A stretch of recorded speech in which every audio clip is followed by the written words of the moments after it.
तो 1,20,000 की जो है ना 1,20,000 करोड़ की इनकी जो है ना कमाई है उससे जो इनके पास जो जमीन है प्रॉपर्टी है जी। बहुत बढ़िया सर। एक चीज मैं आपसे और पूछना चाहूंगा, अभी जैसे अगर मैं बात करूं ओबीसी की, तो उन्होंने बोला था कि अभी जो है यूपी में, ठीक है, 1,21,000 जो है प्रॉपर्टी है वक्फ बोर्ड की, लेकिन 11,000 के सिर्फ कागज हैं और 1,10,000 के कागज है ही नहीं।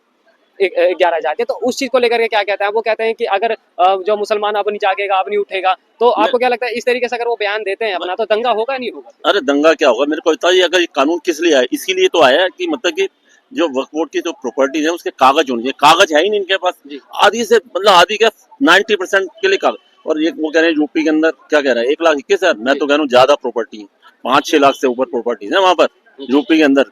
और 1 लाख अगर बात सुनो, जब कागज नहीं होंगे, अब बात सुनो, वो कहते हैं ना ये क्या करते हैं कि ये किसी भी जमीन पे कब्जा कर लेना तो कहते हैं ये वक्फ की हो गए, वाकिफ हो गया वक्फ। अगर आप देखोगे चेन्नई के अंदर और केरल के अंदर गांव के गांव खाली कर दिए इन्होंने, कागज है नहीं। इसीलिए तो अब वो कह रहे हैं कि जो भी विवादित प्रॉपर्टी होगी, जो भी वक्फ बोर्ड के पास कागज नहीं है, तो हाई कोर्ट उसका फैसला करेगा। अब इनको है ना पेट में दर्द इसीलिए हो रहा है, जो अरशद मदनी है ना, उलेमा के सब, ये सारे इनको पेट में दर्द इसीलिए हो रहा है कि हमें कागज दिखाने पड़ेगा, नहीं होगा तो हाई कोर्ट में जाना पड़ेगा। पहले सोचते थे हम खुद ही फैसला करेंगे, ऑल इंडिया मुस्लिम वक्फ बोर्ड वही कर लेगा। अरे भैया क्यों कर लोगे, देश संविधान से चलता है, हर चीज उससे चलता है। ये कहते हैं शरिया है शरिया, अरे तो देश संविधान से चल कहाँ रहा है? मुसलमानों को तो साफ साफ ये कहना है कि अगर वक्फ बोर्ड में संशोधन हुआ तो हमारे जो है धर्म पे बात आ जाती है, हम इसको धर्म से जोड़ते हैं, या अल्लाह की जमीन है, अगर अल्लाह अगर यार बताओ यार, अल्लाह उल्लाह कहाँ से आ गया? अल्लाह ना, अल्लाह है ना राम है ना रहीम है ना, कुछ नहीं है यहाँ पर। जब धर्म से हम तो जोड़ ही नहीं रहे, हम एक सिस्टम बना रहे हैं, सिस्टम बना रहे हैं। अब मेरे को तो आज अगर आज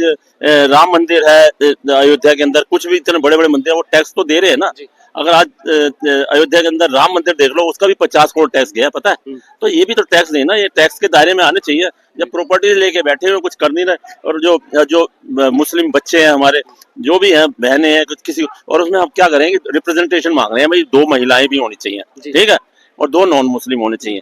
महिलाएं और मुस्लिम, महिलाएं जो है ना, अभी तक महिलाओं का योगदान है नहीं। महिलाओं को तो ये समझते हैं जैसे गाजर मूली, कुछ है ही नहीं। तो और ये चीज जो है ना, जब मनमोहन सिंह जी, हमारे मनमोहन सिंह की सरकार थी, जब हमारे प्राइम मिनिस्टर थे मनमोहन, उन्होंने एक सच्चर कमेटी बनाई थी, राजेंद्र किशोर सच्चर। उसमें ये चीज अप्रूव हुई है। ये कांग्रेस के टाइम में अप्रूव हुई है, 2005 या 9 की बात है। तो उस टाइम फिर उसके ऊपर भी चल रहे, हम वही चीज तो ला रहे हैं भाई, वो चीज ला रहे हैं। अगर वो वाला लाते हैं जब तक तो कोई विरोध नहीं होता।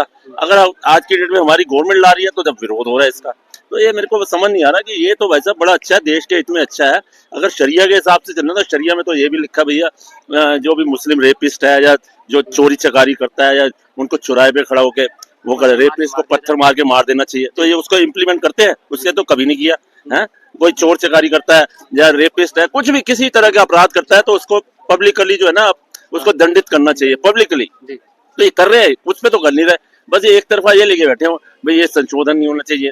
अरे भैया संशोधन तो हो के रहेगा, बिल्कुल। बहुत बढ़िया सर। मैं आपसे एक सवाल अभी और करना चाहूंगा। अभी जैसे कि अगर बात करें, यहीं की बात कर लेते हैं, अभी जैसे यहाँ पे जो कोर्ट है, काफी सारे रोड भी है, ठीक है, और काफी सारे यहाँ पे घर भी हैं दिल्ली में ही, ठीक है। जैसे अगर मंगोलपुरी की बात करूँ, उसके अलावा द्वारका की बात करूँ, तो वक्फ बोर्ड ने अपना कब्जा करा इन सब चीजों को लेकर के। तो आप क्या सोचते हैं कि अब जो ये कब्जाने वाली नीति गायब होने वाली है, इसी वजह से जो है वो फिर बिल्कुल ये गायब होने वाली है, यही तो बात है। कब्जा द्वारका के अंदर भी ये हज हाउस बनाने का सोच रहे थे, खैर वो अभी इम्प्लीमेंट, मंगोलपुरी जाफराबाद कहीं भी चले जाओ, अगर ये जो है ना, इनकी वही चीज है। और आप मानोगे नहीं कि चेन्नई के अंदर, केरल के अंदर, कर्नाटक कई गांव खाली हो गए, सिर्फ उन्होंने वक्फ बोर्ड लगा दिया हमारी जमीन है। जो वक्फ बोर्ड क्या है कि वक्फ बोर्ड को एक है ना, जो इन्होंने हमारे जो पीछे की जो गवर्नमेंट थी विपक्ष वालों की, जब कांग्रेस का, उन्होंने उतनी हिदायत। 2011 में जब संशोधन हुआ था, ठीक है, तो फिर कांग्रेस पार्टी ने मतलब इतना उनको वो क्यों दे दिया, पावर क्यों दे दी कि कहीं भी अगर आप दावा करते हो तो वो जमीन आपकी हो जाएगी, आप कहीं किसी कोर्ट में जा नहीं सकते।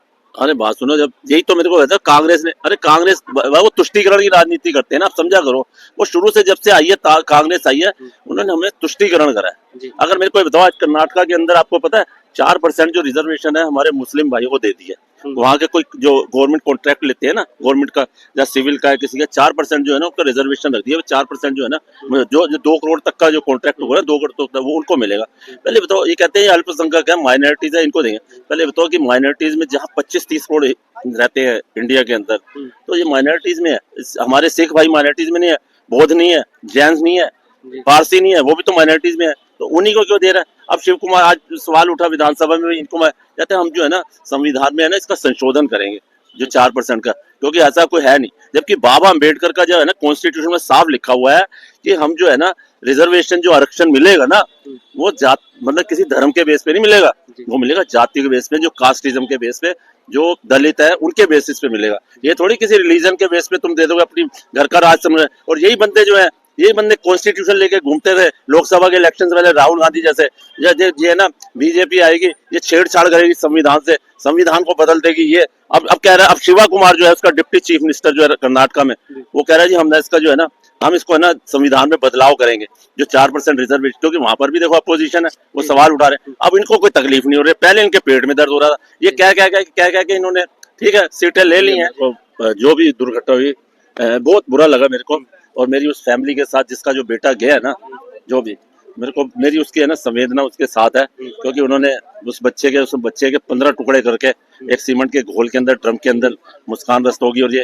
और मुझे तो समझ नहीं आता कि लव मैरिज में अगर ये हाल हो रहा है हमारे देश के अंदर जो है ना, देखो एक टाइम होता था कि पहले है ना हम लड़कियों की शादी करते थे, बहनों की शादी करते थे, तो हम सोचते थे यार जो आगे जो परिवार अच्छा मिल जाए, हमारे बहनें लड़कियां सुरक्षित रहे। और अब ये हाल ये हो गया कि अब हम लड़कों की शादी भी करते हैं, जबकि लड़के तो दूसरी जगह नहीं आते। अब तो ये लगता है लड़का जो है ना शादी हो रहा है किसी जो आगे से मैच है वो सूटेबल मिलना चाहिए, कई फैमिली है ना उसका शोषण ना करने लग जाए। अब ये हाल हो गया कि मतलब इससे पहले आपने देखा होगा कि जो अतुल सुभाष था उसके साथ भी ऐसा केस हुआ। और यहाँ पर क्या है कि यहाँ पर जो लड़की जो है ना उसके साथ बचपन में ही है ना साहिल शुक्ला था, बचपन में ही उसके साथ रिलेशन थे उसके साथ, और उसने लव मैरिज करी, उसे तो पता नहीं है। आप पकड़ लो। अब जिसने लव मैरिज करी है जो सौरभ राजपूत, उसे तो पता नहीं है कैसा है, तो उसको जो है ना भाई साहब मतलब जो सौरभ, मेरे कहने का मतलब ये है कि इस पे भी कोई कानून बनना चाहिए, कुछ बनना चाहिए। ये जो है ना कर रहे हैं ना ये देखो उसको ये कहते हैं ना कि कहते हैं जब वो विपरीत बुद्धि विनाश काल है, ये वो वाली चीज है बस। क्यों अगर उन्होंने भाई साहब अगर वो करा है ना तो ये इसके लिए ना सजा बहुत। और ये ना अभी तक है ना कि हमारा जो कानून इतना लचीला है ना कि लेडीज को जो है ना उसको ज्यादा हिदायत दी हुई है। यही चीज है। अब जैसा अगर मुस्कान ने जो है साहिल के साथ में मिलकर 15 टुकड़े करे थे, ठीक है, लेकिन अगर दूसरी जगह अगर अभी दिल्ली की बात करूं मैं, दिल्ली में भी अब यही मोहम्मद क्या बोलते हैं उस्मान, उनका नाम मेरे को याद नहीं आ रहा है अभी माइंड में, ठीक है, तो उन्होंने भी जो है अभी हिंदू लड़की का कत्ल करा है। उससे साहिल ने किया, हाँ, सुंदर नगरी में किया था। सुंदर नगरी में जी, अभी सुंदर नगरी में दूसरा कांड भी हो गया है, एक सुंदर नगरी में किया था। पहले तो हुआ था साक्षी का, पहला जो था सुंदर नगरी में। तो वो मतलब ऐसे कांड जो हो रहे हैं मतलब ये तो गलत है ना कि उसने तो ऐसा ना कि उसने शादी तो नहीं की ना, उसने तो बस उसने कहा एक तरफा प्यार था, वो उसको लिफ्ट नहीं दे रही थी, उसने चाकू से गोद दिया, फिर वो गिर गई, फिर उसने पत्थर मार के एक ना स्लैब उठा के जो ट्रेन के ऊपर पड़ा होता ना वो उससे कर दिया। तो ये तो है ना एक मतलब वन साइडेड लव स्टोरी है, लेकिन वन साइडेड लव स्टोरी है जी, बहुत बढ़िया। और अगर अब आपको क्या लगता है कि युवा अगर इस तरफ जा रहा है, ठीक है, तो आपको क्या लगता है कि सुधरेगा या बिगड़ेगा इस तरीके से? क्योंकि अगर दूसरी जगह देखा जाए तो काफी सारी कंट्रीज में भी अब यही चीजें वापसी आने लग गई है। देखो जी अब युवा जिस तरफ जा रहा है ये गलत है। मैं तो कह रहा हूँ कि अब बाकी कंट्रीज में भी देखोगे तो ज्यादा लोग है ना लिव इन रिलेशनशिप में रहने लगे हैं। तो यहाँ पर क्या अब देखो जी मर्डर तो लिव इन रिलेशनशिप में भी हो रहे हैं। इसमें क्या है कि टेक्नोलॉजी का बड़ा हाथ है, कई टेक्नोलॉजी का फायदा उठाते हैं अच्छी चीजों के लिए, कई बुरी चीजों के लिए उठाते हैं। आज हर बच्चे के हाथ में मोबाइल फोन है, हर चीज वो डेटिंग ऐप बन गई है। पहले बच्चे जब छोटे होते थे, जब ये चीजें नहीं थी, तो आज कहते हैं ना वो पेड़ों पे है ना, जब आम का जामुन आते थे तो पेड़ पे पत्थर मारते थे, बेर आते थे। अब बेचारे वो आम और बेर कहते हैं हम मजबूरी में गिर रहे हैं नीचे, मजबूरी में हमें गिरना पड़ेगा, क्योंकि आजकल हर बच्चा हर यंग बनता जो भी है एडोलेसेंट है वो सारे मोबाइल फोन के अंदर बिजी है, सब व्हाट्सएप में बिजी है और कुछ भी नहीं है। तो ये सारा है ना कुछ मतलब लाइफ इतनी फास्ट हो गई, टेक्नोलॉजी इतनी फास्ट हो गया, कुछ है ना हमारे को है ना जनसंख्या जो नियंत्रण एक्ट है ना कंट्रोल उनका वो पॉपुलेशन कंट्रोल एक्ट जो है ना वो बड़ा जरूरी है। अगर वो लाएंगे एक हर जो भी बच्चे हैं जैसे इस तरह के मतलब हर फैमिली को एक हिदायत दे दें भाई तुम इतने से ज्यादा बच्चे नहीं करोगे, अगर करोगे तो तुम्हें सरकारी जो योजनाएं हैं उनके अंदर कोई आपको लाभ नहीं मिलेगा, सरकारी नौकरियां कुछ लाभ नहीं मिलेगा, किस तरह की कोई चीज नहीं मिलेगी। और जो इस तरह की जो हिदायत जो करते हैं ना जैसे मुस्कान रस्तोगी ने किया है, उससे पहले अतुल सुभाष के साथ हुआ, तो इनको तो ऐसी सजा देनी चाहिए कि बंदा जो आगे करने से रूह कांप जाए। इनका ना फास्ट ट्रैक कोर्ट जो होती है ना उसके थ्रू 1-2 साल के अंदर डिसीजन करके सीधा सजाए मौत, मतलब हाँ फांसी होनी चाहिए बस। तो ये अगर होंगी तो जब भी मतलब आगे आने वाली जो दूसरे जो हमारे युवा है उनको कुछ नसीहत मिलेगी। अभी सर एक सवाल मैं और करना चाहूँगा, अभी नागपुर की बात कर लेते हैं, ठीक है। थोड़ा सा नागपुर की अगर बात करें तो अभी वहाँ पे जो है काफ़ी घटना हुई थी। अभी फडणवीस ने बोला है जितने भी जो दंगाई थे, ठीक है, उनसे वसूला जाएगा। अगर उनके पास पैसा नहीं है तो उनके घर बेच के जो है हम पैसा वसूलेंगे। तो इसको आप कहाँ तक ठीक मानते हैं कि अगर मान लो उसका घर बेच के फिर पैसा वसूला मैं जाएगा? देखो जितने भी दंगाई हो, चाहे हिंदू है या मुसलमान, उसने ये तो नहीं बोला कोई मुसलमान है हिंदू है, जी। यही बोला ना। और जिन्होंने जिसने सरकारी संपत्तियों का नुकसान उठाया है, तो भैया वो तो करना पड़ेगा। सरकारी संपत्तियों का नुकसान कर रहे हो तब तो ठीक है। तुम्हारी संपत्ति में अगर कोई, वो उन्हें ये नहीं कहा कि बेचेंगे, उन्हें कहा तोड़ेंगे। मतलब या तो अवैध रूप उसको तोड़े, मतलब अगर वो भरपाई अगर नहीं कर पाते, पैसे जमा नहीं करा पाते कोर्ट में, फिर उसको बेचेंगे, ठीक है। तो भैया अगर तुम सरकारी संपत्तियों का नुकसान करोगे, और पुलिस को भी भाई साहब तुम वो मोहरा बना रहे हो, आईपीएस ऑफिसर को कुछ समझ नहीं रहे, उनके ऊपर तुम कुल्हाड़े से वार कर रहे हो उसकी गर्दन पे, वो तो गर्दन को उसने रोक के उसने हाथ से बचा लिया। आज जो निकेतन कदम था ना वो आईपीएस ऑफिसर, उसको उसने बचा लिया। मैं तो कहता हूँ महाराष्ट्र पुलिस का जो है ना, मैं उसको हैट्स ऑफ तुम महाराष्ट्र पुलिस, क्योंकि उसने है ना बड़ा संयम से काम लिया, कुछ नहीं हुआ। लेकिन उन्होंने उस बच्चे को देखो, उनको छात्र को ये देखो जिसने जहाँ से जो पीसफुली वो है ना कर रहे थे, आपके बजरंग दल वाले भी, वो मतलब शांतिपूर्वक लेकिन से बोला जा रहा है कि चादर जला दिया गया उसकी वजह से। नहीं नहीं, अरे बोला जा रहा है ना, ये तो सिर्फ र्यूमर फैलाई गई है ना, ये सिर्फ र्यूमर है, जलाया ही नहीं है उन्होंने कुछ भी। इसी वजह से तो, अगर ये नहीं फैलाते तो इतने हजार लोग कहाँ से आ जाते। और फिर मतलब छात्री को दिमाग देखो, उन्होंने 15 साल के बच्चे को हाथ में कुल्हाड़ा दे दिया, कहता भैया तो है ना ये आईपीएस हो, इसको मारेगा, इसका है ना गर्दन पे वार करेगा। उसने बचा लिया, लेकिन उसे पता है, उसको ये पता है कि 15 साल का बच्चा है, अगर कुल्हाड़ा मारेगा और आईपीएस ऑफिसर मर जाएगा, चलो भगवान करे बहुत अच्छी, अगर नहीं उसको कुछ हुआ, अगर वो मर जाता तो क्या होता, मेरे को उसको 3 साल की सजा होती, बाल गृह में भेजते, बाल सुधार करते हैं, रिफॉर्म हाउस, वहां पर रिफॉर्म करते और वो वापिस आता। ये मतलब ये उनकी मंशा है। तो मेरे को बताओ कि अगर वो जब वो शांतिपूर्वक विरोध कर रहे हैं, तो तुम भाई साहब हिंसा पे उतारू हो जाए, ये तो कोई गलत बात नहीं है। उसने कोई अभी तो कब्र को उन्होंने तोड़ा नहीं, मजार को तोड़ा नहीं, कुछ भी नहीं किया, ऐसे बोल दिया कलमा जला रहे हैं, ये जल रहे। तो लेकिन अब बोला तो जा रहा है कि अभी ये जो औरंगजेब का कबर था वो तोड़ दिया जाएगा। अरे जब तोड़ेगा, जब तोड़ेंगे ना, मैं तो कह रहा हूँ तोड़ना नहीं चाहिए, उसके बाद शौचालय बना देना, उनकी भी बात रह जाएगी, हमारी भी बात रहेगी। शौचालय बनवा दो, मूत्रालय बनवा दो, भाई साहब 5 रुपए पर पर्सन पर डे तो आएगा। अरे यार कमाई होगी, जीडीपी को बूस्ट मिलेगी, और क्या चाहिए उनको। जितना ले गया उतना फिर से वापसी लाना है क्या? क्या जितना ले गया, कौन ले गया? औरंगजेब। अरे वो तो भाई साहब बड़ा कुछ ले गया, वो तो भाई साहब उसने तो भाई साहब 10,000 मंदिरों को तोड़ा के मस्जिद बनवा दी, ये ले गया। और भाई साहब 46,000 हिंदुओं का धर्म कन्वर्ट करा दिया। तो मतलब इतना कुछ ले गया है, तो हमारा हम कहते हैं हमें वो नहीं चाहिए, चलो पास्ट इज डेड, हमें कुछ चाहिए। हम तो कह रहे हैं कि भैया वहां पर शौचालय बना दो, कमाई होगी और कुछ नहीं है। उनकी भी बात रह जाएगी जो नहीं चाहते शौचालय, ये इनको अपना ना आइडल मानते हैं, इसको रोल मॉडल मानते हैं, ठीक है ना। तो सर औरंगजेब को रोल मॉडल क्यों मानते हैं? अब यही चीज तो मेरे को समझ नहीं आती, औरंगजेब ही क्यों? अरे चंद बंदे, हर सारे एक जैसे नहीं है, 5 उंगलियां एक बराबर नहीं है। कुछ लोग मानते हैं, कुछ लोग उसको भड़का के वो ऐसे जैसे उनका ब्रेन वॉश कर रहे हैं, भैया इसको रोल मॉडल बनाओ। मेरे को ये बताओ, उसका जो भाई था औरंगजेब का, आपने नाम सुना, धारक शिकोही, वो भाई साहब इतना है, धारक शिकोही। दारा सिक्को नहीं था सर, उन औरंगजेब का बेटे का नाम मेरे को आइडिया है नहीं। भाई का नाम धारक शिकोही था।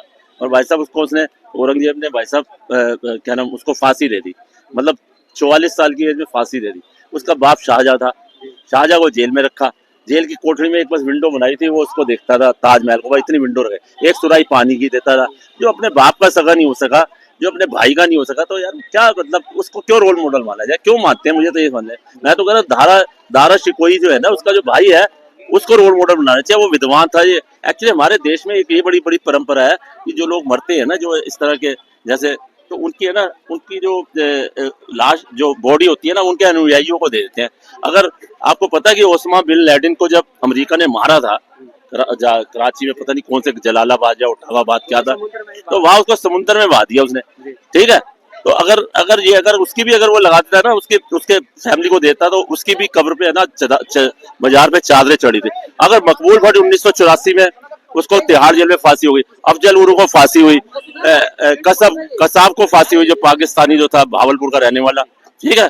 अगर उनको है ना तिहाड़ जेल में दफना दिया गया, अगर तिहाड़ जेल में ना दफनाते और उनके फैमिली को सबको देते, हाँ भी यार ये इसको है ना, तो वो वहाँ की कहीं ना कहीं मजार तो बनाते, कब्र बनाते, दफनाते, वहां भी आज जलसे हो रहे होते भाई साहब, वहां भी जलसे होते। मैं तो बहुत अच्छा हुआ अफजल गुरु और इन जैसे मकबूल भट्ट को और इनको सबको है। तो यही चीज हुआ कि उस टाइम बस अब इनको समझ ली थी, हिंदू जो हमारा धर्म है, जो हिंदू धर्म है वो उदार है, इसलिए वो इस चीज पे आज जरा उनको समझ आ रही है इन चीज के ऊपर। ठीक, बहुत बढ़िया सर, अच्छा लगा आपसे बातचीत करके, शुक्रिया। आप लोग एन के रियल फैक्ट है।